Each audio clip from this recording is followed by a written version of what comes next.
بسم اللہ الرحمن الرحیم۔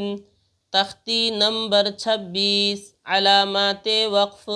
قارئین، تختی نمبر 26 میں وقف کی علامتوں کو بیان کیا جا رہا ہے، کیونکہ جب ہم قرآن کریم کو پڑھتے ہیں تو بہت سے مقامات پر ہمیں رکنے کی ضرورت پڑ جاتی ہے۔ تو جن مقامات پر ہم ٹھہرتے ہیں تو وہاں کیسے ٹھہریں گے؟ سانس توڑ کر کے ٹھہریں گے یا بغیر سانس توڑے ہوئے ٹھہریں گے یا مکمل طور پر وہاں ٹھہر جائیں گے؟ تو قرآن کریم کی آیتوں میں ہر طرح کی علامتوں کو لکھ دیا گیا ہے کہ کہاں پر کس طریقے سے ہم اپنی سانس کو توڑیں گے اور وہاں پر ٹھہریں گے۔ وقف کے معنی ٹھہرنا، یعنی قرآن پاک پڑھتے پڑھتے کس طرح اور کہاں ٹھہرے کہاں نہ ٹھہرے، اس کے لیے نیچے لکھی ہوئی علامات قرآن مجید میں جگہ جگہ بنی ہوئی ہیں۔ یہ دیکھ رہے ہیں کہ یہ جو لائن ہے اس میں علامتوں کو بیان کیا گیا ہے، اور پھر ان علامتوں کی یہاں تشریح کے اندر وضاحت کی گئی ہے۔ علامات، پہلی علامت ہے گول دائرہ۔ یہ دیکھیے گول دائرہ، اس کو آیت بھی کہتے ہیں۔ جیسے ہم پڑھتے ہیں الحمدللہ رب العالمین، تو نون کے بعد آپ دیکھیں گے اس طریقے کا گول دائرہ بنا ہوا ہوتا ہے، یہاں پر ٹھہرنا چاہیے۔ علامات، اس علامت کو آیت کہتے ہیں، یہاں ٹھہرنا چاہیے۔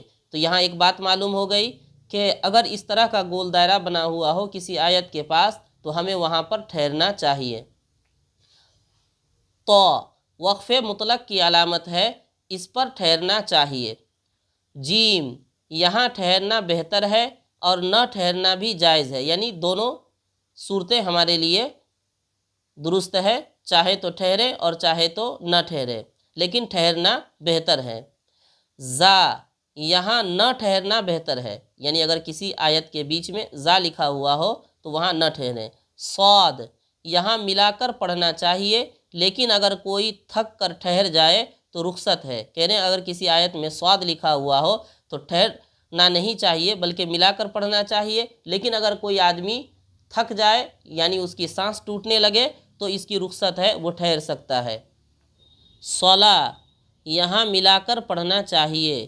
صل، یہاں ٹھہرنا بہتر ہے۔ قاف، یہاں ٹھہرنا نہیں چاہیے۔ قف، یہاں ٹھہر جاؤ۔